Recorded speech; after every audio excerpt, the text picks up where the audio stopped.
if you are like me and have suffered for years with pelvic pain, painful periods, maybe endometriosis, and now later in life in menopause, urinary urgency frequency where I'm running to the bathroom so I don't pee my pants, there are solutions out there. I'm here with Dr. Alexa to experience pelvic floor PT. We are so excited to get you healed. Did you know that pelvic pain might not be only in the pelvis? Your pelvic pain might be coming from other sources, such as up in your abdomen, some connective tissue in your legs, your feet, even all the way up to your head. So we need to assess everything to really put this picture together. All right, today we're gonna start with fascia. Do you know what fascia is? No, Dr. Alexa. Wait, are you talking about the trim on your house? Fascia? That's a different type of fascia. Is connective tissue, meaning that it's a tissue that goes through your entire body and it covers your organs, it covers your bones, it covers your nerves, your blood vessels, everything. And it kind of looks like a spider web, right? And it connects you all the way from your head to your toes. So if there's a restriction in this connective tissue line anywhere along from the head all the way to the toes, there can be pain or associated dysfunction. So for example, if I grab your gown, right? If you have a little bit of a dysfunction or if you've fallen or had an injury in your abdomen, it kind of creates this little knot right here. That would be a restriction in your fascia. So when you pull on that, Dr. Alexa, I can feel it all the way up on my neck and pulling on my shoulder. So are you saying that when I had my appendectomy, that because they did surgery there and interrupted my fascia, that it actually could be part of my frozen shoulder and neck pain? Absolutely. So, crazy. There's a fascial line called a spiral line, and fascia really is connective throughout your entire body, but there's certain lines that go from one place to another, and one of the lines, a spiral line, is in the front here, and it goes from through your abdomen all the way up into your neck and into your shoulders. So all that tension that you have from the frozen shoulder and previous injuries can make its way all the way into the abdomen. So this is all connected in one big piece. I'm so excited to treat it. Let's go. Let's do it. Let's start at the abdomen and just take a look at what Julie's fascia is doing. So first, when I'm looking at fascia, I want to assess, can it move up and down, side to side,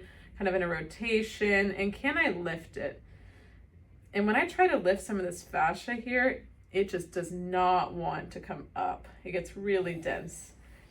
Dr. Julie, do you have any injuries or inflammatory processes in your body that you know about right now? Yes, well, I suffered for years with painful periods due to endometriosis, which is absolutely an inflammatory disease process. And even when you go through menopause, right, it doesn't just necessarily go away, your endo. So I've had long-standing history of inflammation due to that. I definitely also have some like irritable bowel syndrome symptoms that have influenced, I think, probably all this fascia that feels really tight. Yeah, very stuck here. And then my abdominal surgery with my appendix being removed. That would make sense. Yeah. Did you know that there's actually a reflex in your body called the viscerosomatic reflex? I know that's a long name, but basically viscera is organ, soma is body, right, or skin, fascia. Your organs are going to respond to what's going on with the fascia above it and vice versa. Okay. So any sort of endometriosis, appendix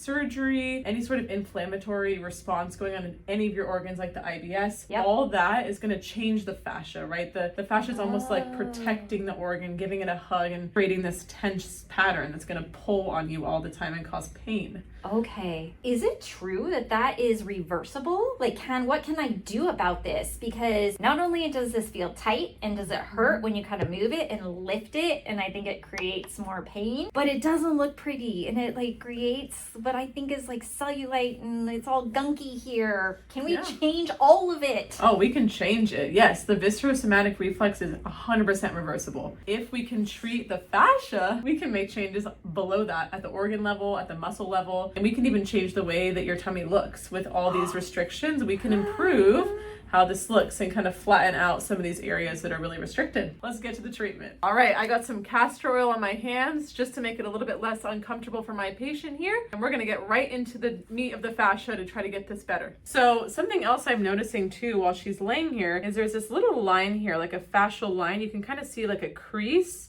There's another one here too around her belly button. That's just you can see it's almost created this shelf where there's just restriction coming up and down from both of them. And those are areas I'm going to want to focus in when I'm treating, because her body is telling me where there's dysfunction. We're going to go over 3 different ways to treat fascia today. The first one is going to be more of just a very gentle hold, right?